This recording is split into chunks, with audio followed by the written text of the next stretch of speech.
มาอัปเดตค่ะมันแปลงนี้ได้2 อาทิตย์ค่ะพี่น้องตอนที่เฮาปลูกฝนตกค่ะฝนตกยกแปลงบัดนี้น้ำท่วมพุ่นละค่ะพี่น้องตอนนี้นะคะได้2 อาทิตย์แล้วค่ะเนาะแตกยอดรากเดินเรียบร้อยค่ะ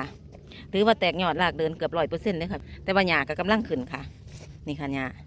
ญ้าก็กำลังขึ้นพี่น้องสิได้มาปูพะยางบัดนี้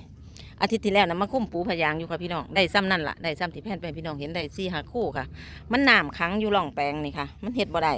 เนาะพะยางจากเบาๆน่ะก็เป็นหนักค่ะเพราะว่ามันจมน้ำเนาะอาทิตย์นี้เดี๋ยวเขาปลูก2 แปลงแล้วเขาจะกลับมาปลูกพะยางคู่แปลงนี่ค่ะพี่น้องค่ะกลุ่มผ้ากำจัดวัชพืชค่ะนี่พี่น้อง2 แปลงนี้แปลงนี้ได้2 อาทิตย์จ้าให้เบิ้งให้พี่น้องเบิ้งแปลงนี้ได้2 อาทิตย์รากเดินเรียบร้อยค่ะยางงามเลยเด้พี่น้องคุณนะแตกยอดใหม่ยางงามเลยค่ะนี่แปลงนี้คุริโคกาเนะค่ะพี่น้องหัวขาวไส้เหลืองที่พี่น้องมักนะคะนี่